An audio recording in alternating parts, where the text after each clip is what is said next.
parcial es la fisiopatología, para que no sea muy pesado. Pero para el práctico va a ser esas preguntitas que les he hecho de cardio, esas mismas preguntas probablemente.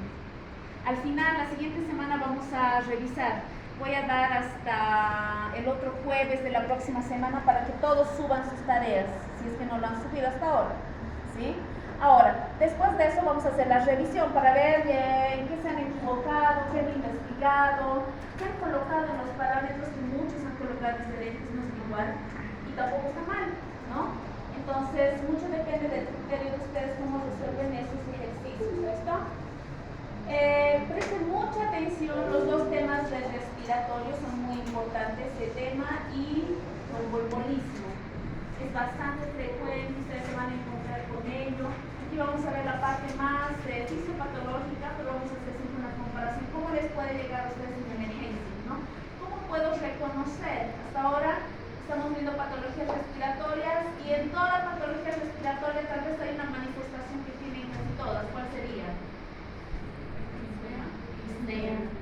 Y si le ponemos con cardio, ¿será que cardio también tiene disnea? Sí. Entonces, ¿cómo puedo yo diferenciar? Eso es lo que ustedes están viendo tema a tema. Estamos poniendo pequeños datos, antecedentes. Si solo digo disnea, chicos, puede ser cualquier cosa. Ustedes tienen que seguir preguntando. ¿Y qué más tiene? ¿Qué otras enfermedades presentó? ¿No? ¿Qué edad tiene el paciente? ¿Qué sexo tiene el paciente? ¿Qué comorbilidades también tiene el paciente? Es importante, ¿sí? Entonces, todos esos datos, chicos, les ayuda a seleccionar y justamente a quitar todos estos o diferenciales de estas patologías, ¿no? Veamos un poquito aquí. Estamos en edema. El día de hoy vamos a ver edema pulmonar y embolismo pulmonar. Estén atentos a las preguntas, probablemente sean las mismas preguntas que les vaya a hacer en el práctico. Si terminamos a tiempo, vamos a hacer una mini evaluación de estos dos temas, porque es importante retroalimentarlos, ¿sí? Vamos a empezar. ¿Podemos apagar la luz? Vamos a ver.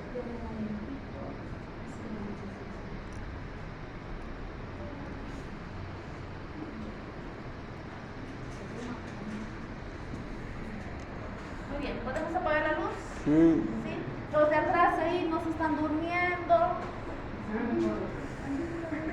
Chicos, segundo parcial está como para sacar una excelente nota. Hay notas excelentes en la materia, ¿sí?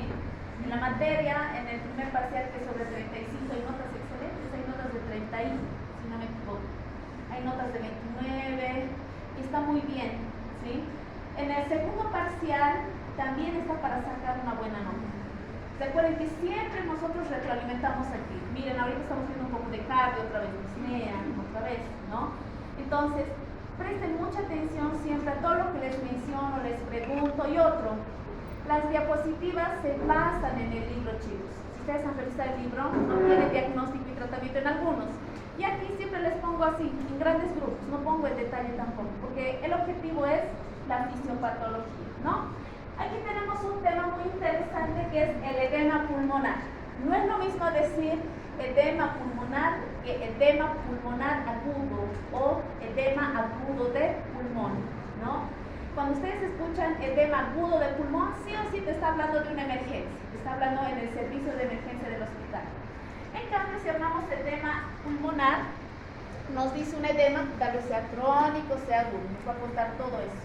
¿Sí? Entonces quiero que diferencien esos dos términos ahí. Ahora, aquí solamente era un videito para mostrarles de que el líquido que va a existir en el edema pulmonar no es en las pleuras, no es en las pleuras. Ese líquido entre las pleuras, ¿qué es? Derrame pleural. En cambio, nosotros vamos a hablar de un líquido donde en el intersticio o en los alveolos, ¿sí? Este líquido o va a estar en los alveolos o en el intersticio. Y ustedes tienen que saber por qué va a haber ese líquido, qué mecanismos, ¿no? Muy aparte de las causas, los mecanismos, es decir, la fisiopatología. Miren, aquí tenemos el aire, la ventilación que trae el oxígeno, llega a través de los neumocitos. ¿Qué neumocitos participan en el intercambio? Tipo 1, plano, escamoso, ¿no? y ahí se intercambia, llega el oxígeno y a cambio sale el dióxido de carbono.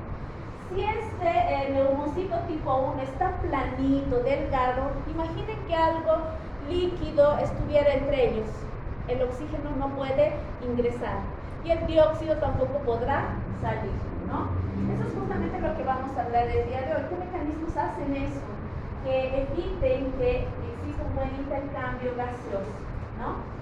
Y ahí nosotros recordamos otra vez un poquito de cálculo. ¿Recuerdan?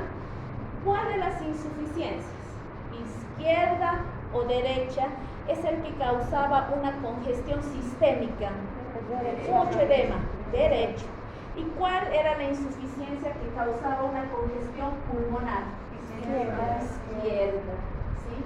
Ojo, hemos aclarado siempre, no es solo la izquierda causa esto, solo la derecha no. Esos son los mecanismos principales.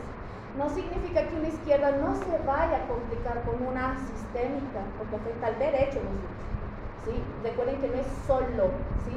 Es lo más frecuente. Ahora, nuevamente vamos a hablar de eso, la congestión pulmonar, mucho líquido, eso nos va a causar un edema pulmonar, ¿sí? Entonces significa que dentro de nuestras causas otra vez vamos a tener insuficiencia ventricular izquierda, valvulopatía. ¿Recuerdan? ¿Qué valvulopatía de este lado izquierdo del corazón podría causar una congestión pulmonar? ¿Qué valvulopatía? Puede ser insuficiencia, puede ser estenosis. ¿Qué estenosis? Mitral. La mitral es la que comunica la aurícula izquierda con el ventrículo izquierdo. Yo le pongo una estenosis, un estrechamiento. Esa sangre no va a poder ingresar de forma adecuada. ¿Dónde se va a quedar? Por aquí. Va a causar una congestión pulmonar. ¿Sí? Entonces, miren que un edema pulmonar puede ser consecuencia de una valvulopatía. Puede ser consecuencia también de un infarto. Vamos a ver eso aquí adelante en las causas. Entonces, ¿qué es el edema pulmonar? Es la acumulación de exceso de líquido en el compartimento extravascular de los pulmones, principalmente, atención, en el intersticio, espacios intersticiales y en el alveolo, ¿sí? En su práctico probablemente ustedes tengan conceptos, ¿no? Concepto de asma, EPOC, bronquitis, enfisema, ¿no? ¿Qué es la hipertensión? ¿Sí? ¿Qué es shock? Defina shock séptico, defina shock distributivo en general o defina shock anafiláctico. Tienen que poder responder esos conceptos. Entonces ese día va a ser como una carrera en el examen práctico, ¿no? Porque son preguntas que yo estoy mencionando y van a entrar seguramente. Ahora, aquí, y esta es la parte que les decía, puede ser agudo o crónico. Esta acumulación puede ocurrir con lentitud, crónico, ¿no? O de manera emergente, es decir, agudo. ¿Cuál será más peligroso, mortal en ese momento? El agudo, ¿sí? El agudo. Ahora, un crónico puede agudizarse, sí, pero si nosotros comparamos entre estos, el agudo es el que es mortal. Y aprovechando un poquito aquí la imagen, hemos dicho, es líquido en los alveolos, sí, líquido en los alveolos, o en el espacio intersticial. ¿Y ese líquido de dónde viene, chicos? De los capilares pulmonares, ese líquido está ahí en este espacio. Es demasiada la presión, lo empuja hasta los alveolos. Si hablamos de presiones, ¿de qué presión estoy hablando?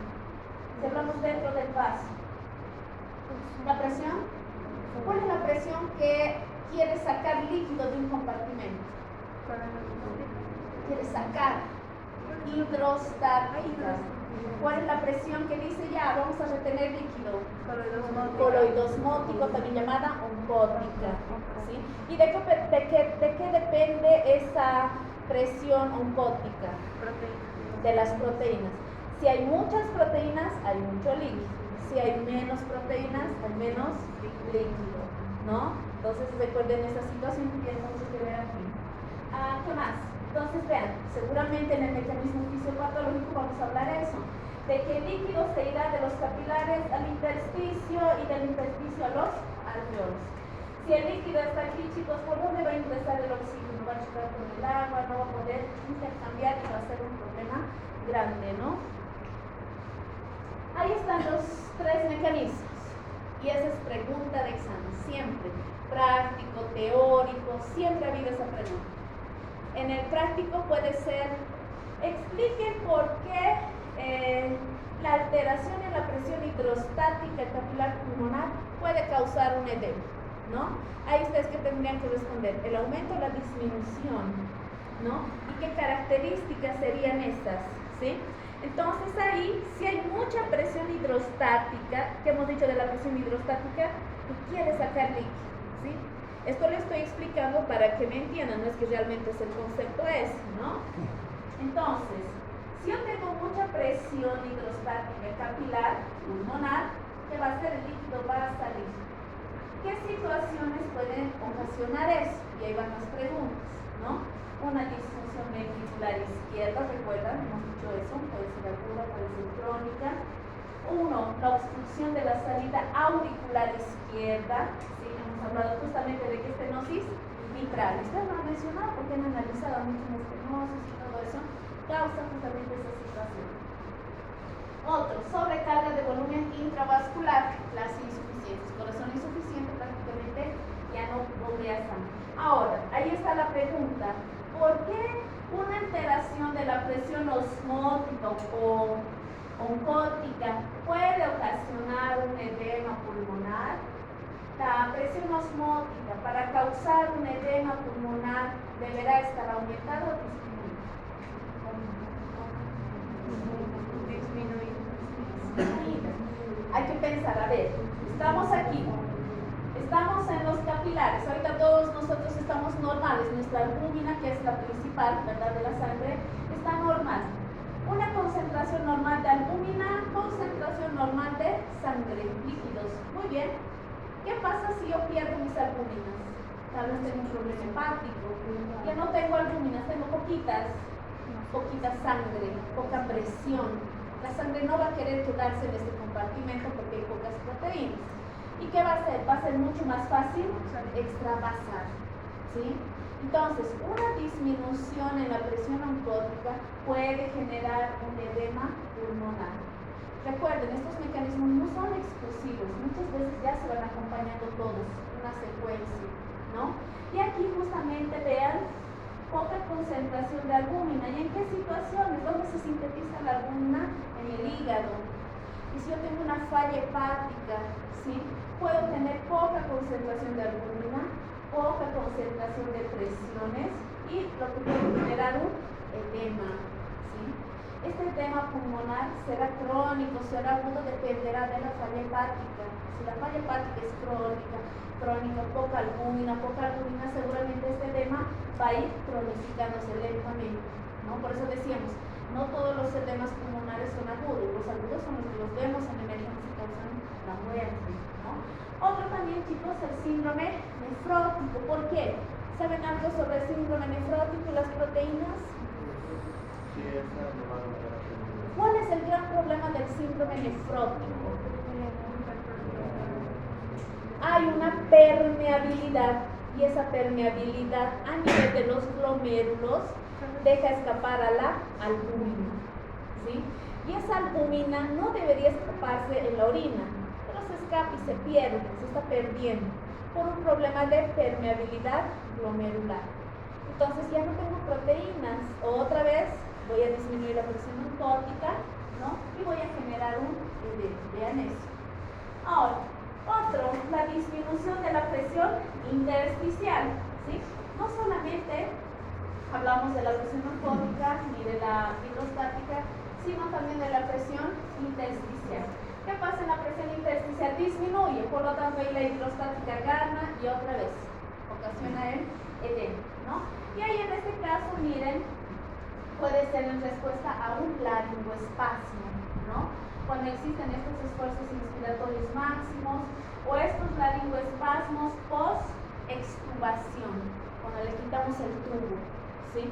Alguna vez han debido escuchar, le han quitado el tubo y se ha puesto mal, le empezó a entrar agua a los pulmones, justamente así un tipo de respuesta en el cual ha disminuido la presión intersticial, ¿no? Otra situación también, una rápida reexpansión de un pulmón colapsado. Vean que una rápida expansión también puede ocasionar una disminución en la presión intersticial y con ello el edema. Entonces, Si ustedes tuvieran, chicos, que explicar el mecanismo, las causas por las cuales pueda originarse un edema, necesariamente tienen que hablar de las tres: presión hidrostática, linfótica, intersticial. ¿Qué pasa con ellos? ¿Aumentan o disminuyen? ¿No? ¿Y qué causas podrían hacer que tengan estas situaciones? Ahí ustedes ya las hemos ido revisando, ¿sí? Al final igualmente vamos a retroalimentar sobre eso. Aquí. Profundicemos un poquito más. Veamos.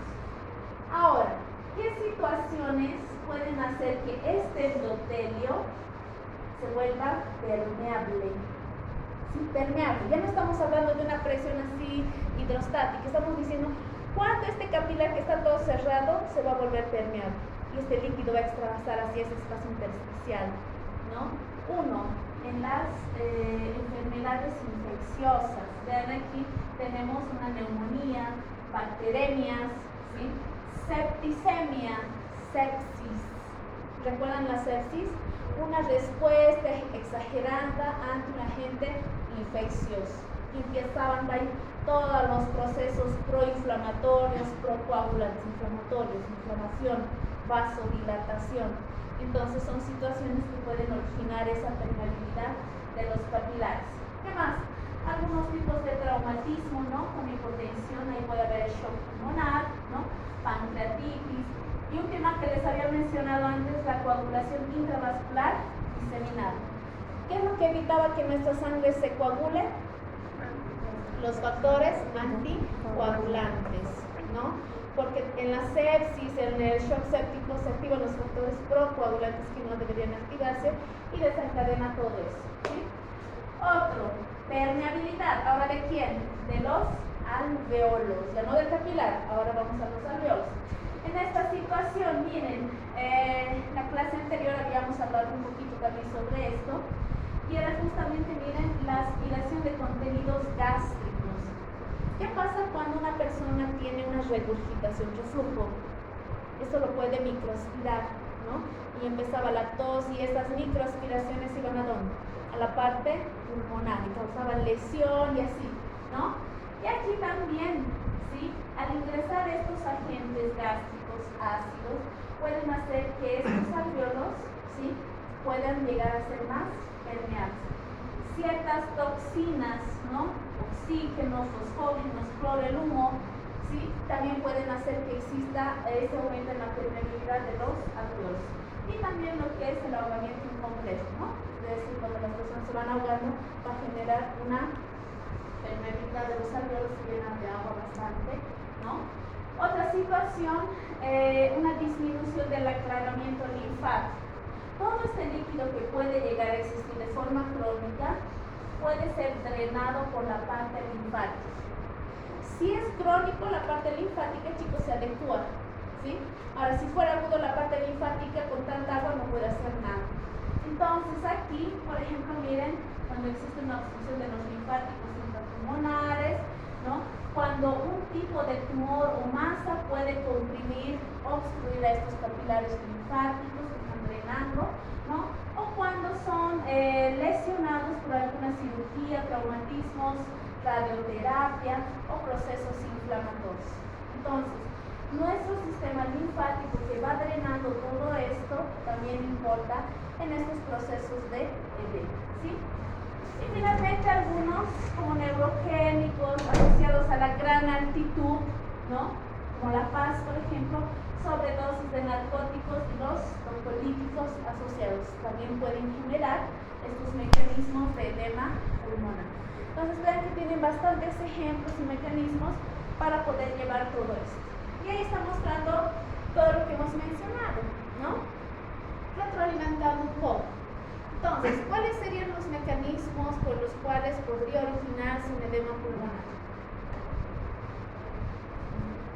Mecanismos, los primeritos que hemos visto. Presiones.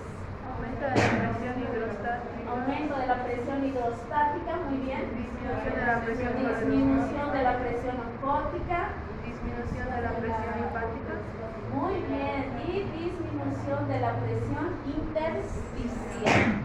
Esos son los tres mecanismos por los cuales puede existir el edema pulmonar, ¿no?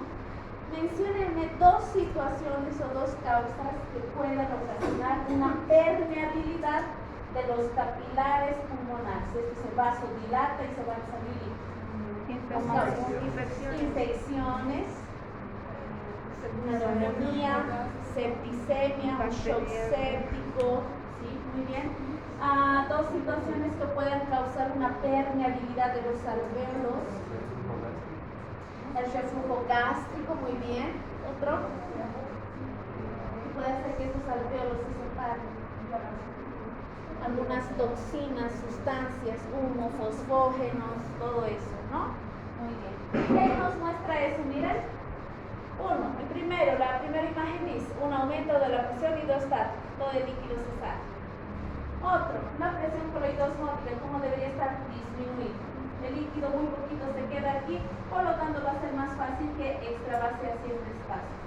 Y el último, aumento de la permeabilidad capilar, ¿no? Donde el líquido también extravasado, ¿sí? Aquí también puede estar traducido como disminución de la presión intersticial, ¿no? De los tres mecanismos que hemos realizado.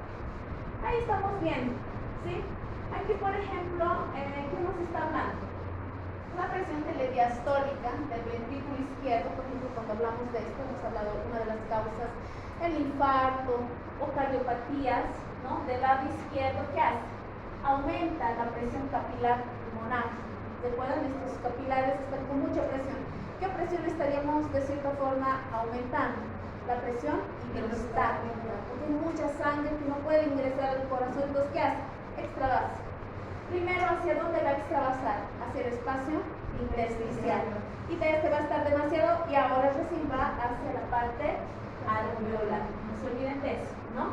Entonces, vean que nosotros hemos visto eso. Una presión eupótica, la caquexia, desnutrición, también podría ser una causa o no. ¿Sí? Porque estamos perdiendo proteínas. No estamos disminuyendo las proteínas. ¿Sí? Y ahí también mencionamos la alteración de las fuerzas de Frank Starling, ¿no? Ahí también decimos que hay una falla en la tensión de la barrera. Ahí también estamos diciendo que hay una lesión pulmonar por estas grandes presiones que existen, porque no solamente que va a extravasar, sino que también va a lesionar y va a causar un proceso inflamatorio. Y así estamos causando una lesión de barrera, aumentamos la permeabilidad de la barrera. Aquí los capilares ya son permeables, está extravasando el líquido y ahí tenemos la congestión pulmonar, ¿no? En todos estos mecanismos ahí tenemos al intersticio, tenemos al sistema linfático también, tenemos a los epitelios. En los epitelios recuerden ustedes que tenemos transporte activo, transporte pasivo y tenemos también la tensión superficial. Esta tensión superficial está dada por una sustancia, ¿no? Llamada surfactante, sintetizada por los neumocitos tipo 2. ¿Sí? Ahora, en las manifestaciones clínicas, veamos esto. Cuando las causas puedan ser cardiogénicas, las valvulopatías, insuficiencias que hemos ido mencionando, miren todo lo que puede ocasionar. Congestión, ¿no? Estamos aumentando la presión venosa pulmonar, la disnea de esfuerzo, puede ser leve, ¿no? Hay una tos no productiva, atención, ¿sí? Ortopnea, ¿qué era la ortopnea? La disnea es de cúbito, ¿no? Muy bien. Después, atención, puede presentar la disnea paroxística nocturna. ¿Qué es esa disnea paroxística nocturna? La disnea durante las noches, cuando el paciente es despertado por una disnea. El paciente está durmiendo y de la nada siente una sensación de ahogo. Les dije, abre las ventanas, no puede respirar, pasa 5 o 10 minutos y va calmando, ¿sí? El paciente pensó que se estaba ahogando con algo y que iba nuevamente a respirar bien. No, hay una disnea, ¿no? Tarda. Y esa disnea, les dije, chicos, esta disnea es casi patognomónica de que de la insuficiencia cardíaca. Y justo lo estamos viendo aquí, donde en edema pulmonar. Entonces vean que no había sido patognomónico, pero es casi patognomónico, porque de cierta forma, ¿qué nos está diciendo? Que hay una insuficiencia cardíaca. ¿Sí? Por eso estamos catalogando aquí las manifestaciones de origen cardíaco. Después tenemos al tercer ruido. El tercer ruido, ¿qué significaba? Aumento aumento en la volemia, ¿sí? Después tenemos los crépidos, hay bastante líquido. El paciente está sudoroso, cianótico, no hay un buen intercambio gaseoso. Aquí, chicos, esta es una clásica pregunta que les van a hacer en el futuro en otras materias de cardio, respiratorio, probablemente también en nuestra materia. Y dice, el paciente presenta un esputo espumoso y rosado. Doctor, escupido, no ha vomitado, ¿no? Escupido, tosido, como algo rosado, así medio espumoso.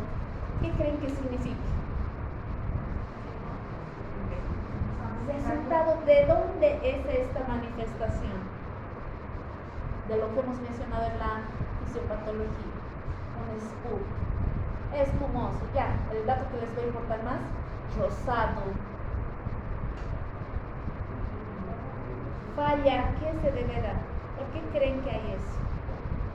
¿Qué significa? Cuando alguien me diga eso, yo veo en el paciente, tengo que pensar, una lesión, ¿en qué estructura?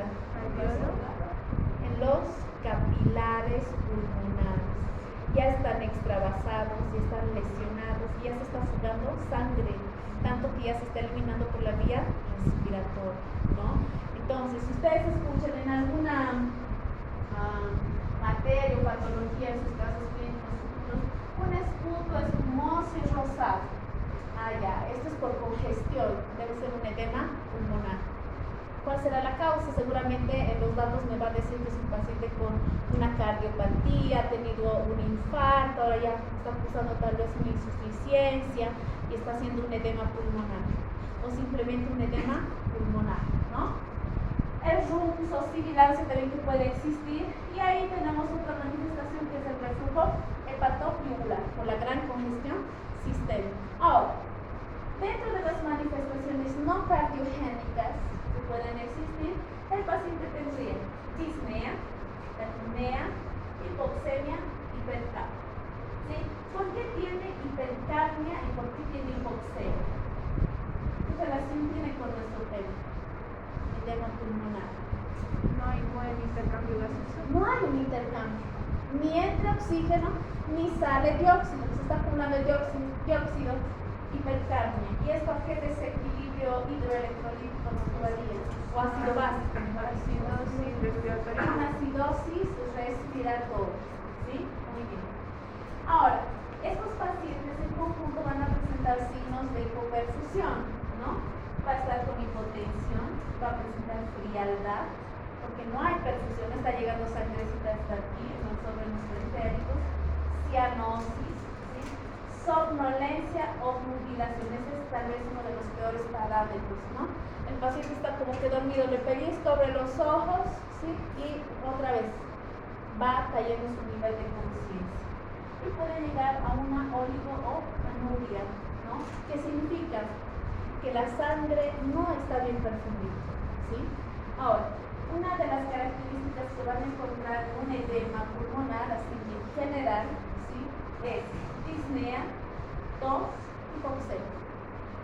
Disnea, tos, hipoxemia. Eso es algo que van a encontrar en ambos pacientes. Aquí simplemente estamos como que separando un poco las manifestaciones según la causa de este edema, ¿sí? Disnea, tos e hipoxemia. En el diagnóstico, ¿cómo puedo sacar un diagnóstico? ¿Cómo sé que es un edema pulmonar? ¿No? Les dije siempre, historia clínica, el examen físico que ya hemos visto, lo que tenía las manifestaciones, exámenes complementarios como cuáles. Un electro, una radiografía de tórax y un ecocardiograma. ¿Para qué? Para descartar tal vez la causa cardíaca o no. ¿Sí? ¿Cómo está el corazón? ¿Sí? A nivel ecocardiográfico, ¿no será que es un infarto o no? Es una insuficiencia, no pasa nada.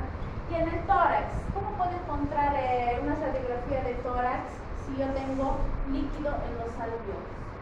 Entonces, aquí hay una manifestación clásica que son las líneas de Kerley. ¿Sí? ¿Han debido escuchar eso? Estas líneas de Kerley, justamente como están viendo aquí, vean, a nivel septal, interlobular, es justamente la acumulación de líquido. ¿Sí? La presencia de líquido da estas manifestaciones, ¿sí? Que son las líneas de Kerley. Entonces, ustedes escucharon líneas de Kerley dentro de la radiografía de un paciente que tiene signos de una insuficiencia cardíaca derecha, es decir, un edema generalizado, ¿no? Entonces les está diciendo que hay un edema pulmonar, ¿sí? Después necesitamos hacer una gasometría justamente para decir que está en ¿qué? En acidosis respiratoria, ¿sí? ¿Qué más pedirían ustedes? Dentro de un electro ya está, hemos descartado un infarto, tal vez alguna otra alteración cardíaca, un hemograma, ¿sí?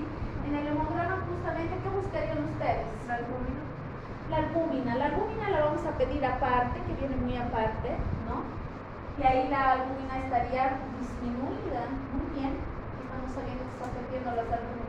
Entonces la causa debe ser hepática, ¿sí? Un perfil hepático, un perfil renal, ¿sí? También les va a ayudar bastante. Los electrolitos también, ¿sí? ¿Qué más? Ahora, dentro del tratamiento, ¿sí? Tienen un paciente con todo lo que ya han visto. Está con edema, ya tiene su radiografía, ya saben, estaba cursando ya sea con una valvulopatía, le pondremos una estenosis mitral, chicos. ¿Sí? Ese había sido el problema. Y ahora, ¿qué hacemos al paciente? Está así todo mal disneico, está con una acidosis respiratoria. ¿Qué harían ustedes ahí? Tienen a su paciente. Está obnubilado, apenas responde, su conciencia está disminuida. ¿Qué cosas verían ustedes en este paciente o harían mejor? Oxigenoterapia. Oxígeno, doctora, ¿cuánto está saturando? ¿No? Tal vez está saturando menor a 70, ¿sí? Después, ¿qué más? Estamos cuidando la parte de oxigenación, muy bien, ahora tiene mejor saturación. ¿Qué más? Una. Menciona el cambio de posición en el caso de COVID-19. Muy bien, el cambio de posición. Chicos, se ha visto justamente que de una supinación a prono, ¿sí? Tiene una mejor oxigenación, se amplía bastante y las presiones se distribuyen mejor, ¿sí? En la etapa del COVID se ha demostrado eso, ¿no? Han visto a los pacientes que realmente estaban muy mal ventilados por toda esta neumonía que tenían, entonces ha tenido un éxito. Muy bien, el cambio de posición es importante. ¿Qué más? Ahora, aquí, ¿cuál es el gran problema del edema pulmonar? ¿Cuál es el gran problema que está ocasionando todo eso? ¿De este paciente o en general? En general, así. Y después vamos a este paciente. Acúmulo de líquido. ¿Y cómo sacarían ese líquido? ¿Cómo? Diuréticos. Diuréticos. Muy bien, vamos a ir con los diuréticos. Ahora, si su presión estuviera muy baja, ¿le darían diuréticos? No, lo vamos a hipotenciar y lo vamos a matar. Entonces, los diuréticos dependerá de la presión. Entonces, doctor, hay que estabilizar la presión. ¿Cómo está la presión? Está baja, chicos. ¿Qué harían? ¿Qué está originando esta baja presión y este excesivo acúmulo de líquido? La vasoconstricción de los capilares, ¿sí? Vasoconstricción de los capilares y el aumento de la presión dentro de estos capilares, ¿sí? Hay una presión excesiva. No es que este vaso, chicos, está obedeciendo a la presión y se está dilatando, no. Al contrario, se está vasocontrayendo por los mecanismos simpáticos que está existiendo también, ¿sí? Entonces, ¿qué hacemos? Haremos que estos capilares se vasodilaten, ¿ya? Podemos utilizar justamente los nitratos, muy bien, a nivel pulmonar. ¿Qué más? Ya están dilatados, ¿sí? Hay mejor perfusión, mejoramos la presión, ¿sí? Y ahí recién nosotros podemos optar por los diuréticos. Ahora, si este paciente estuviera con una buena presión, chicos, ahí ya vamos directamente con los diuréticos, ¿no? Ahora, también en algún momento el paciente va a presentar la necesidad de utilizar una ventilación mecánica no invasiva, ¿sí? Con estas presiones, ¿qué se quiere? Hacer que este líquido que está en los alvéolos sea empujado hacia el intersticio y por ende hacia los capilares, ¿sí? Entonces, estas presiones, justamente esta ventilación mecánica no invasiva tiene ese objetivo. Y los inotrópicos, ¿qué es un inotrópico? ¿Qué es un inotrópico? ¿Qué hace un inotrópico? inotrópico? ¿Qué efecto tiene?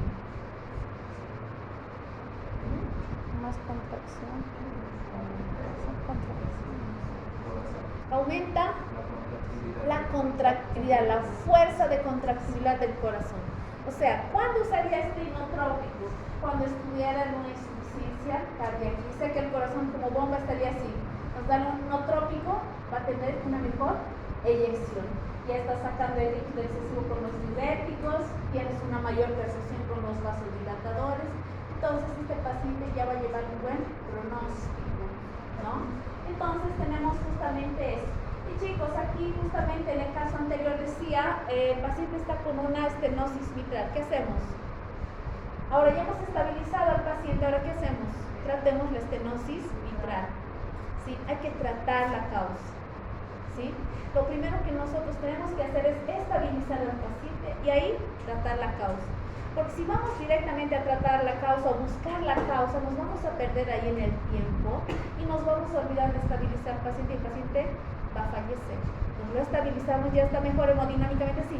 ¿Cuál es la causa? Hemos sacado laboratorios, hemos hecho un ecocardiograma, es una valvulopatía. ¿Qué valvulopatía? Estenosis mitral. Y entonces ahí hacemos justamente una perfusión, ¿no? De esta estenosis, dependerá cómo será una calcificación, será una lesión que ha causado. Entonces ya vamos a mejorar la perfusión y ahí va a tener más sentido utilizar a estos inotrópicos. No significa que vayamos a utilizarlos sí o sí. Tenemos que ir viendo. ¿Se dan cuenta? Los diuréticos también no los vamos a dar así de primera. Yo tengo que ver cuánto está su presión. Su presión está elevada, está baja, doctor, está 90, 60, no, ya está 85, 60. Si le damos diurético, vamos a bajar aún más su presión. Pues no, esperemos, todavía hay que estabilizarlo y si va a ser necesario, recibe. ¿Sí? Entonces, esto ha sido, chicos, todo sobre edema pulmonar. ¿Qué preguntas tienen sobre edema pulmonar?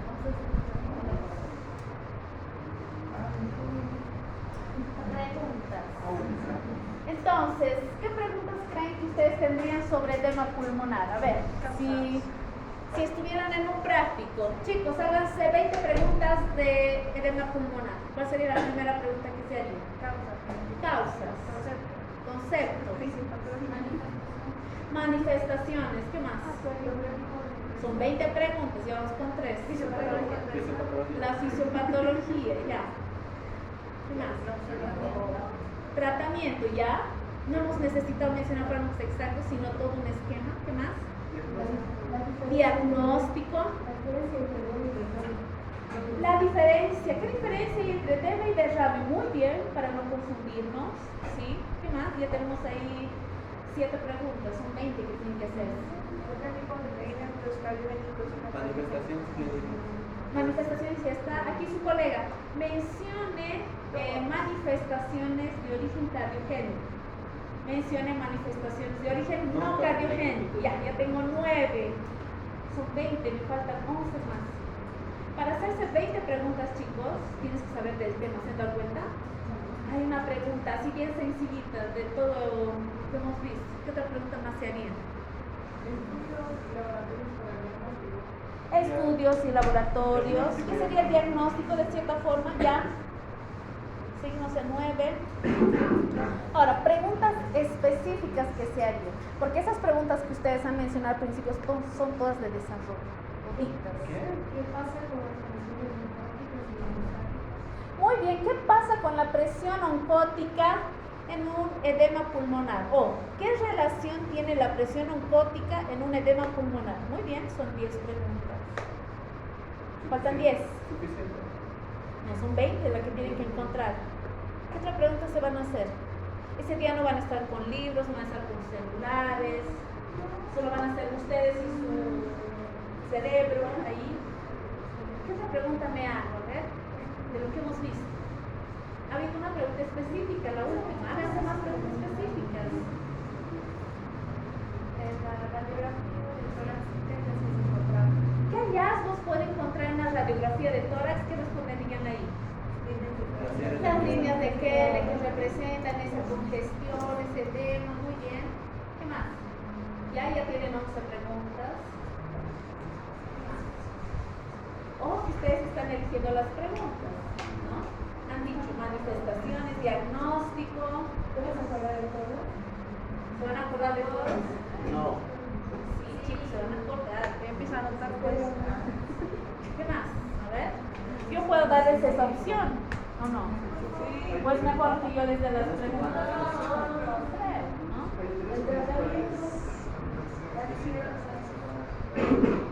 ¿No? Los tres mecanismos. Una pregunta que ustedes tenían es, ¿cuál es la fisiopatología? Ustedes de cierta forma solitos se han preguntado esto y eso tienen que responder, ¿no? Así que ustedes se han preguntado eso. ¿Cuál es la fisiopatología? Bueno, obviamente no en un esquema, tal vez será todo corrido. ¿Sí? En esas manifestaciones, en esa fisiopatología, tal vez lo que ustedes han querido es desglosar esto, ¿no? ¿Cómo se encuentra la presión hidrostática en el edema pulmonar? ¿Cómo se encuentra la presión oncótico-coleidosmótica? ¿Cómo se encuentra la permeabilidad capilar o la pared o barrera capilar? ¿Está contraída, no? ¿Está dilatada tanto así que permite una permeabilidad? Entonces vayan pensando, imaginen que tengan un examen así, donde ustedes puedan hacerse las preguntas, ¿no? Y no me pongan solamente barrera. Yo, ¿qué quieres saber sobre la barrera? No quieres saber, parece chistoso, ¿no ven? Pero después cuando veo sus evaluaciones, ¿no? Me estás preguntando, me estás afirmando, ¿qué estás haciendo? O se preguntan, ¿cuántos? Y responden con cero. Cuando dicen cuántos, yo espero números. Si dice cuáles, espero los ejemplos, y no espero números.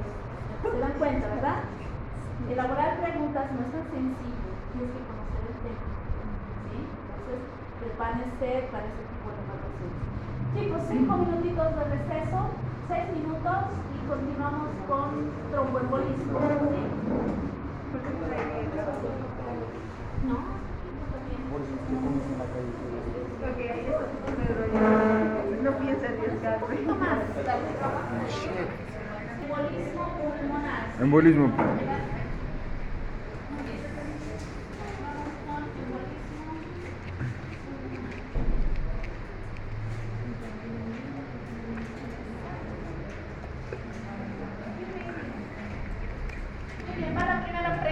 Tal vez del tema, lo mismo, chicos, cada uno elabore 20 preguntas del siguiente tema, con pregunta y respuesta, pues una pregunta, ¿no? Y vamos con el tema de embolismo pulmonar. ¿Ustedes han escuchado la palabra embolia alguna vez? Sí, le ha dado una embolia. No nos han dicho dónde.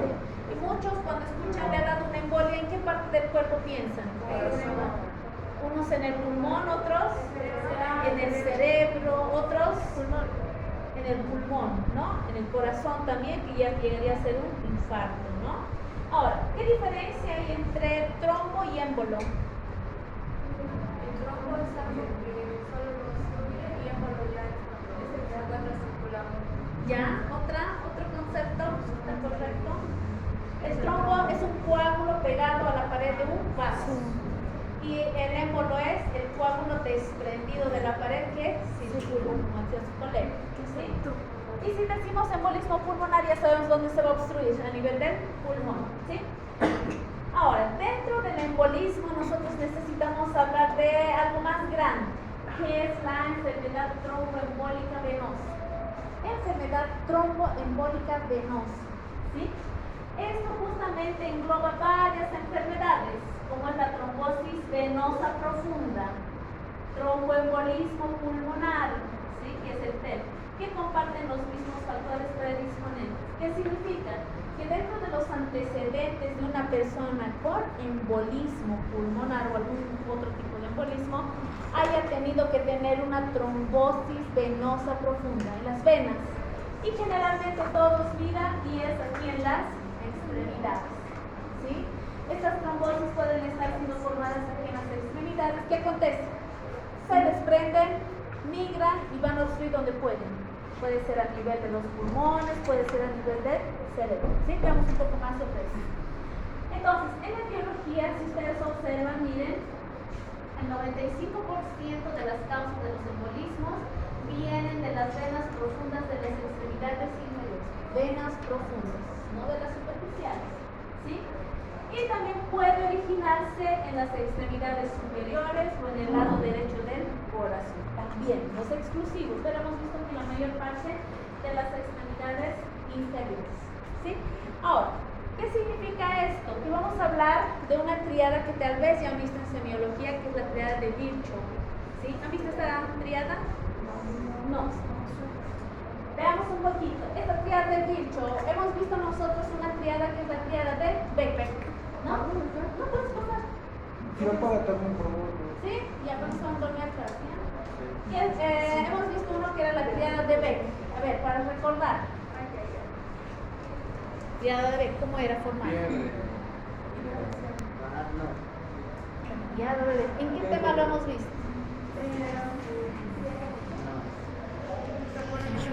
Taponamiento cardíaco. Tienen que recordar el mecanismo. Tríada de Becker. Agitación yugular. Ingurgitación yugular. Muy bien. Después. Hipotensión. Porque el corazón está aplastado. ¿Qué sangre va a enviar? ¿Qué presión? Muy bien, hipotensión. Ingurgitación yugular y la auscultación. Ruidos cardíacos disminuidos, apagados, abolidos, puede ser cualquier. ¿Sí? Y la tríada de Virchow, chicos, que es clásico y explica la fisiopatología, vean, o sea, si ustedes saben esta tríada, ya saben la fisiopatología, están viendo uno, lesión del endotelio, lesión endotelial. Segundo, éstasis sanguínea. Y tercero, hipercoagulabilidad. Son los componentes de la tríada de Virchow. Hipercoagulabilidad, formación de trombos, en otras palabras, ¿no? Después, éstasis sanguínea y lesión endotelial. Esos tres van a formar justamente la tríada de Virchow. Y con eso hacen justamente, miren, tengo un vaso sanguíneo, está lesionado. Como está lesionado, va a empezar a formar trombos, protección, ¿sí? Va a generar una éstasis venosa. Aquí la hipercoagulabilidad que hemos formado el trombo, y este trombo se desprende y se convierte en un embolo. Y ahí tenemos el embolismo pulmonar. Porque por las venas va a subir, por la vena cava superior, llega a la parte derecha, de ahí a la parte izquierda, y en la izquierda es arterial, y ahí lo puede mandar al cerebro. Vean eso, ¿no? Y les voy a mostrar al final un video de unos coágulos horribles que han sacado. No es un coágulo como ustedes están imaginando así chiquito, hay otros tipos de coágulos, ¿sí? Aquí entonces la pregunta es, ¿qué situaciones pueden originar un aumento de la éstasis venosa? Reposo en cama, los viajes largos, chicos, ¿sí? Inmovilización, supuestamente a los pacientes que tienen estas cirugías ortopédicas, ¿no? Siempre les piden que deambulen, sino caminen un poquito, justo por eso, chicos, ¿no? Estados de bajo gasto cardíaco, el embarazo, ¿sí? Es justamente donde hay una éstasis venosa, por eso las mujeres, ¿qué pasa con las extremidades? Se hinchan, ¿no? Aparecen edemas.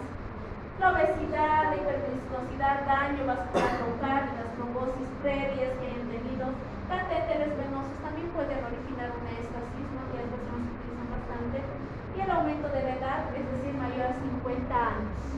Ahora, los aumentos de la coagulación, ¿sí?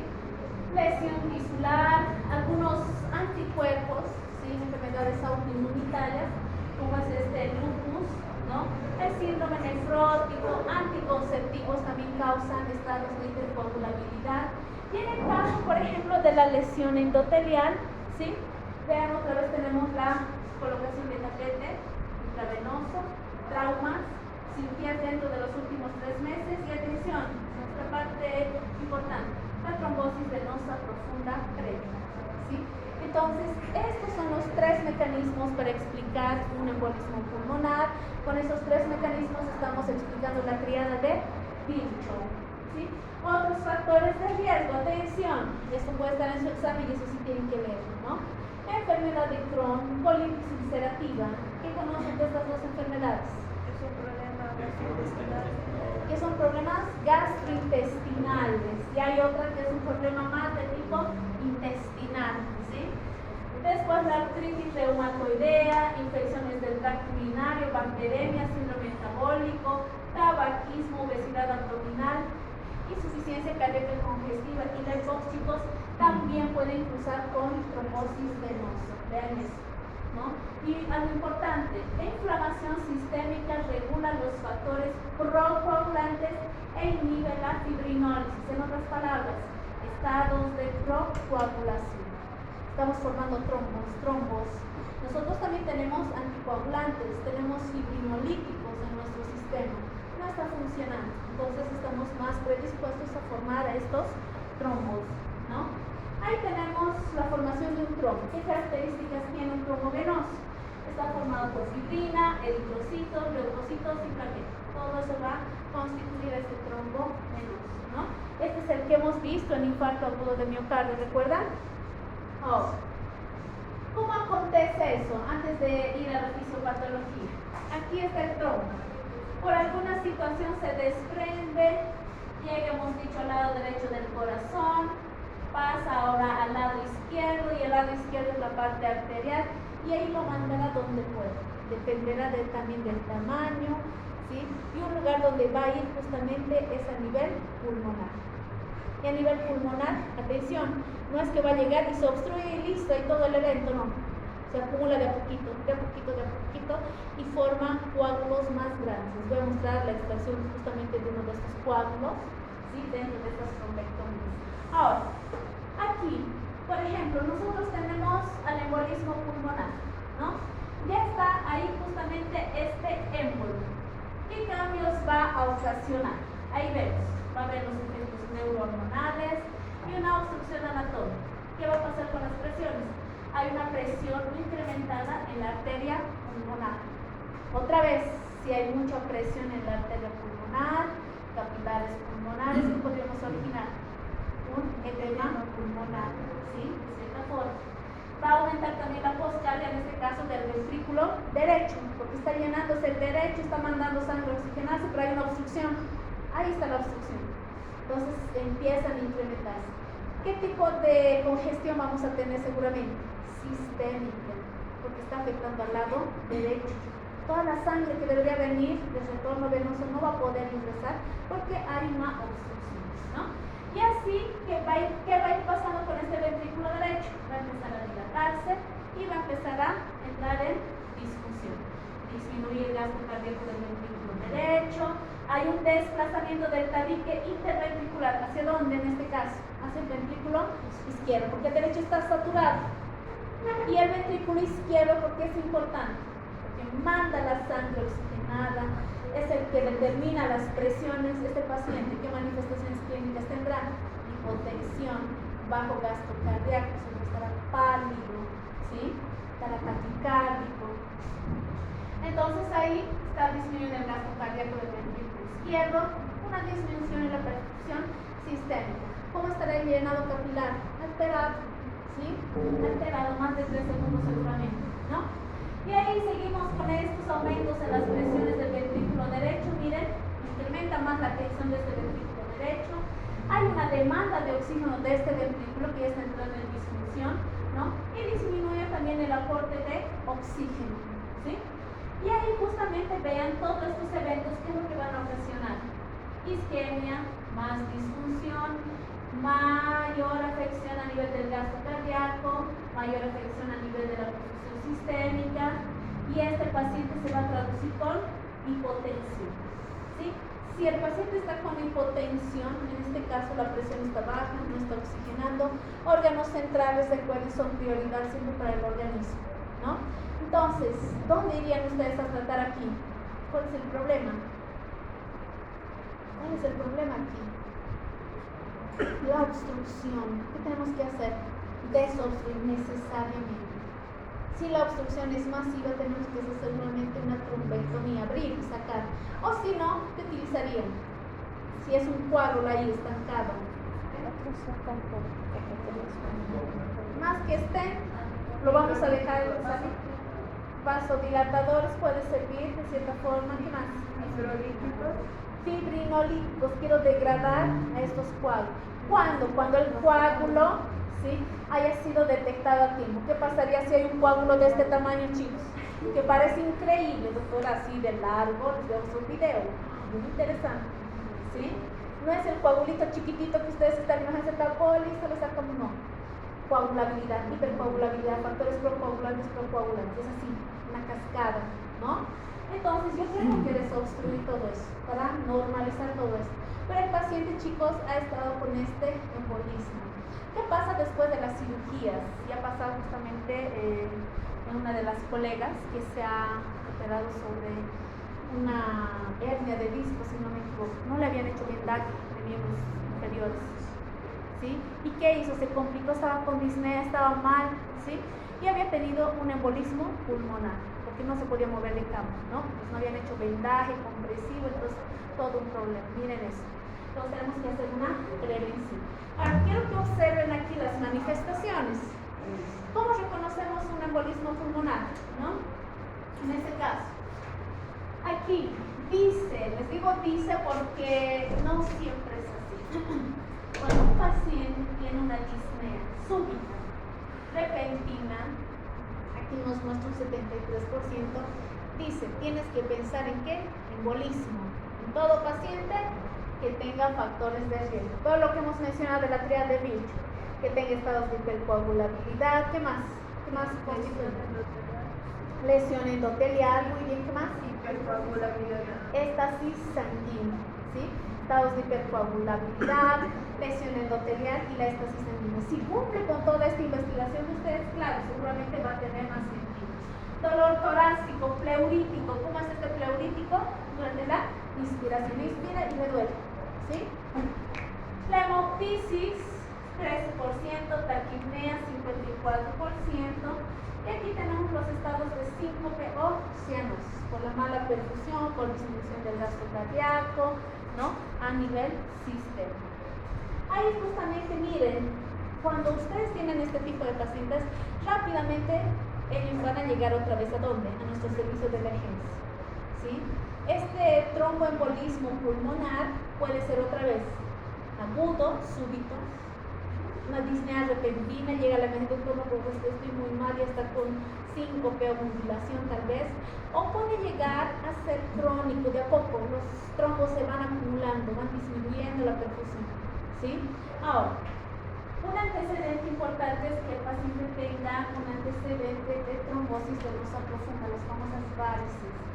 Si tú no la has revisado y directamente te has ido a la parte pulmonar, a tórax, radiografía, ni siquiera le has visto las extremidades, no le has preguntado, ella tenía varices, una vez le han hecho un tratamiento, no sé, se han olvidado preguntar eso, ¿no? En la emergencia es muy diferente su historia clínica de la de consulta. En la de consulta ustedes se toman todo el tiempo, ¿no? Y en la de emergencia tienen que preguntar lo importante, no es que no van a preguntar nada, pues estamos en emergencia, no preguntemos nada falso, deberán preguntar lo más importante, ¿sí? Bien, justamente ustedes están viendo aquí, miren, este coágulo, vean que este coágulo es grande, no es un coágulito así chiquito, nada, ¿sí? Aquí justamente está en la bifurcación, ¿no? De la pulmonar izquierda y la derecha. ¿Qué significa? Que cuando existe un trombo, activa los estados procoagulantes y se va formando todo eso.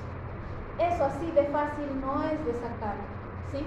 Aquí los trombolíticos, ¿será que van a tener un gran efecto? No, deberá justamente importar también el tiempo que ha pasado. Veamos un poquito más.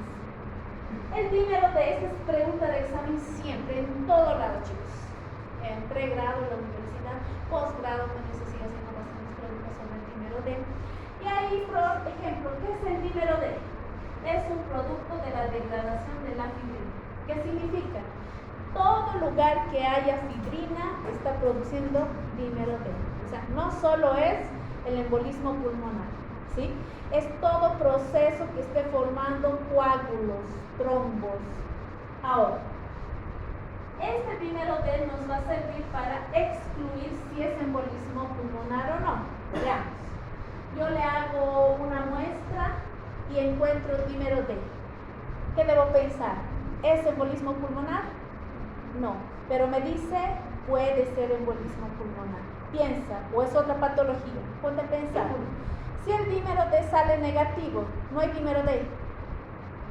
No hay dímero D, chicos.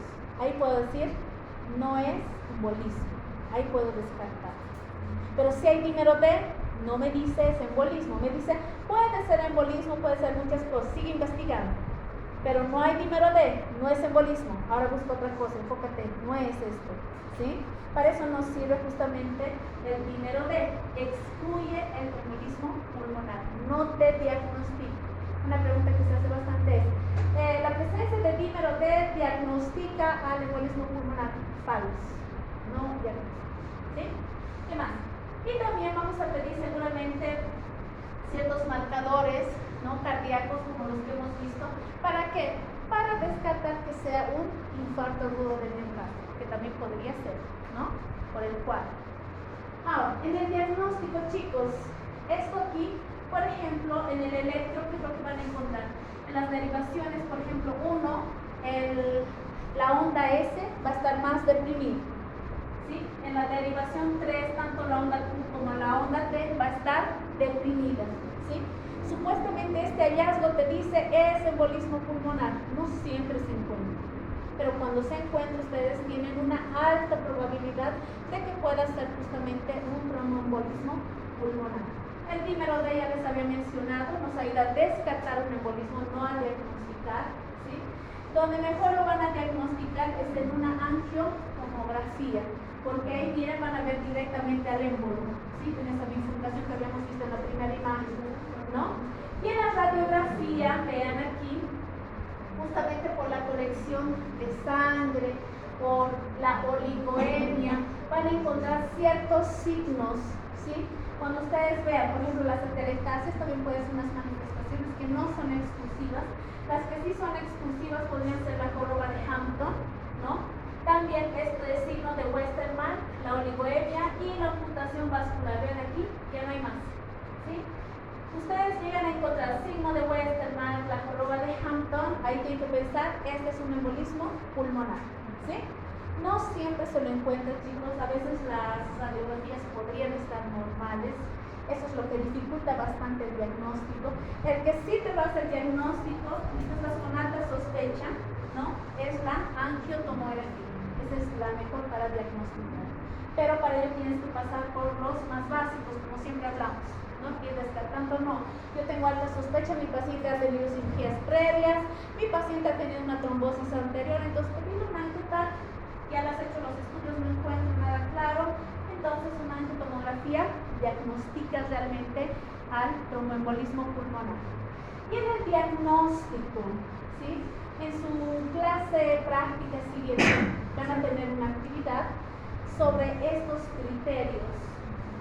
Esto se los voy a poner en una careta, yo les voy a dar esta tablita, ¿sí?, para que ustedes puedan reconocer en los pacientes, ¿tiene o no tiene probabilidades de tener un tromboembolismo?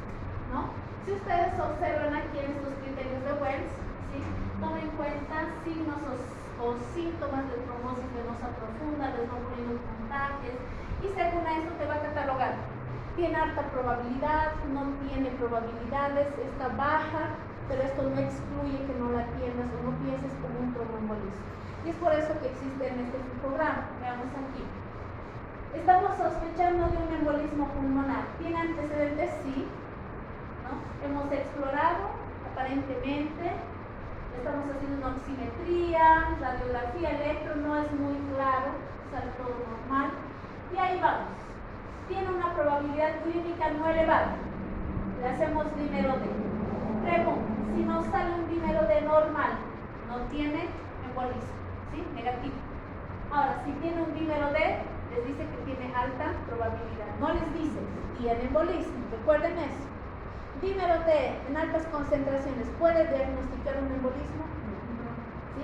Pero si es negativo normal, puede excluir, sí, no es embolismo. Entonces, ahora olvídate de embolismo y preocúpate de decir qué está ocasionando esas manifestaciones. Pero tienes dímero D alto. Ahora, si el dímero D es alto, tienes que sospechar. ¿Y con cuál vas a confirmar? Con la angiotomografía. Te haces una tomografía, ¿sí? Y en esa tomografía, aquí está normal, no tiene embolismo pulmonar. Ahora, tiene ya, tenemos que tratar al embolismo pulmonar. Vean cuán importante es ese dímero D. Ese dímero D es el que nos ayuda a excluir y olvidarnos de esto, no es embolismo. O si es, puede ser, continúa investigando. Pide una tomografía, ¿sí? Para eso nos sirve el dímero D. no se olviden, pues una pregunta sí o sí vaya a estar en sus evaluaciones. Y ya en el tratamiento, ¿sí? Si nosotros vemos que es justamente un embolismo pulmonar agudo, ¿cuál era la manifestación que el mayor porcentaje se encontraba? La disnea repentina súbita. Doctor, le van a preguntar a usted, ¿hacía ejercicio, se cansaba? No, pues nunca. Y de la nada estaba y ya no puedo respirar bien, o eso les va a relatar tal vez el acompañante, ¿no? Entonces ahí voy a utilizar a los criterios de West, voy a estratificarlo al paciente, hago una evaluación clínica, ¿sí? Sigo viendo todo este embolismo pulmonar por donde puede estar, y aquí tengo que ver justamente cómo está la función ventricular derecha. ¿Por qué? ¿Qué pasa si en este momento aconteció? La parte ventricular derecha probablemente esté menos afectada. A mayor tiempo que pase, chicos, mayor lesión del ventrículo derecho. Por eso dice, tengo que hacer una valoración del ventrículo derecho, ¿sí? Eso también puede significar que el trombo haya expandiéndose bastante. Pueden ser biomarcadores cardíacos para determinar que no haya mayor lesión, las tropominas y todo eso. Y con esto digo, eres de bajo riesgo, ha sido reciente, ha llegado a tiempo la paciente, ¿no? Entonces hacemos anticoagulación. No estamos sabiendo al paciente nada. Ahora, es de alto riesgo. Si es de alto riesgo, hacemos o trombólisis, fármacos que degraden a este coágulo, o hacemos una embolectomía más anticoagulación. Abrimos y extraemos directamente, ¿sí? Veamos cómo puede ser ese proceso aquí.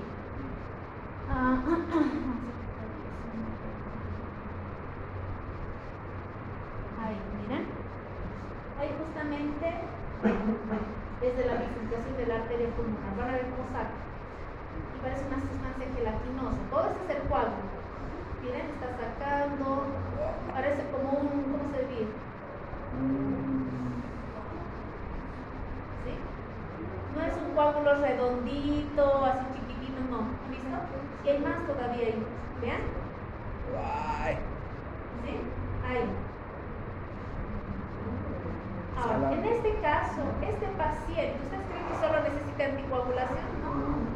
Trombólisis, no. Va a ser una embolectomía como le están haciendo ahora.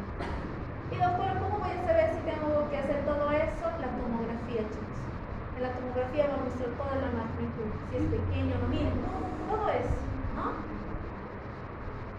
Entonces, no es un coágulo redondito, todos yo creo que se han imaginado algo así, ¿no? Un coagulito llegó, se tapó y a todo ese problema, no es así.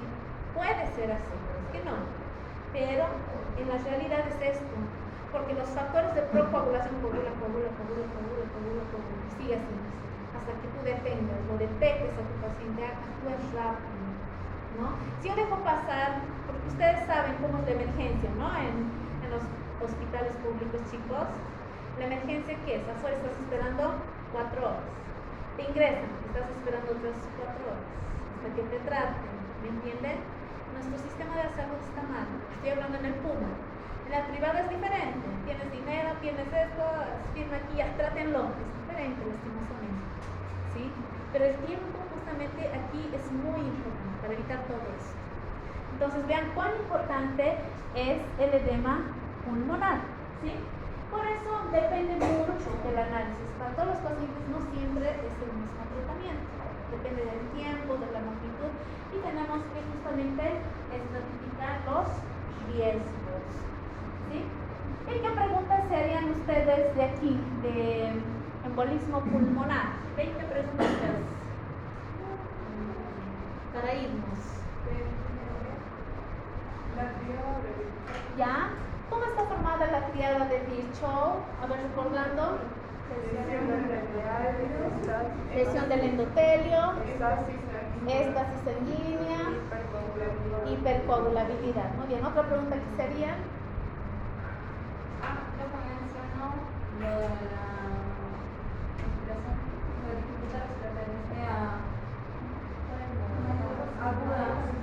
¿Cómo pondrían en una pregunta para responder una disnea súbita? ¿Cómo sería su pregunta para tener la respuesta disnea súbita? ¿Qué manifestación clínica se encuentra en el consultado en el embolismo pulmonar? puede haber esa evaluación, yo puedo poner directamente respuestas y digo, encuentre la pregunta adecuada para esta respuesta. Más trabajo para ustedes. Es más fácil para mí, así rápido, no está mal. Puedo poner yo enunciados y puedo decir, coloque la pregunta adecuada para esta respuesta, ¿no? Y ahí yo puedo poner disnea súbita 70%. ¿Cómo debería ser la pregunta?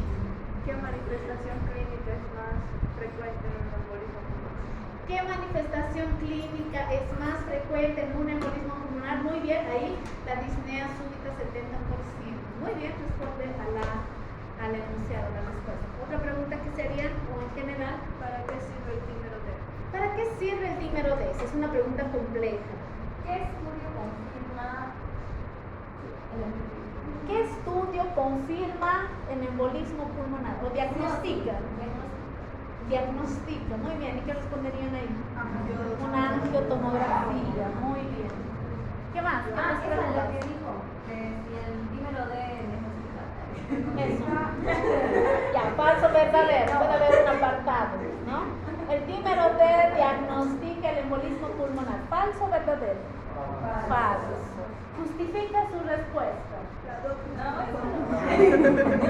Por ahí tienen suerte, así esto es falso, sí. Es falso, es falso, falso. Lo que no digamos no entra. Solo lo que digamos no entra. Solo lo que diga. ¿Qué más? A ver. ¿Qué es la pregunta más seria en el embolismo pulmonar?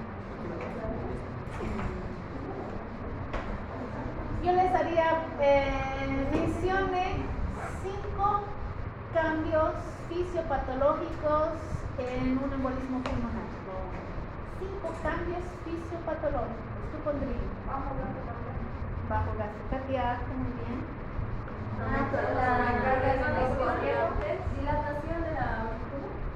Dilatación,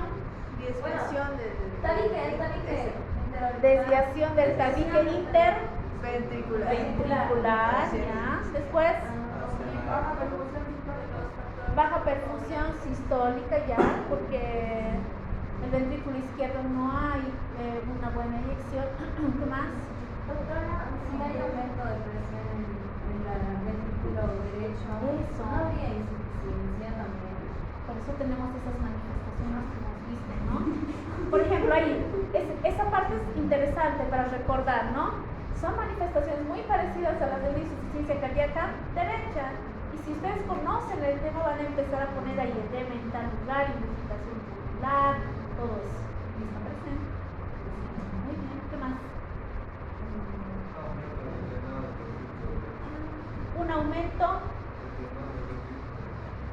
del llenado del ventrículo derecho, un aumento en el tiempo del llenado. Va a haber una dilatación, un mayor llenado. ¿Qué más? Vamos, háganse otras preguntas, aprovechen, chicos. Así en el día del examen tal vez son estas mismas preguntas. Entonces, a ver qué preguntas nos hemos hecho en la clase. ¿Cuál es el antecedente más común en un paciente? ¿Cuál es la? El antecedente que viene un paciente ¿Qué antecedentes podría tener un paciente con embolismo pulmonar? ¿O qué antecedentes se esperaría encontrar en un paciente con embolismo pulmonar? Porque el paciente ya tiene embolismo.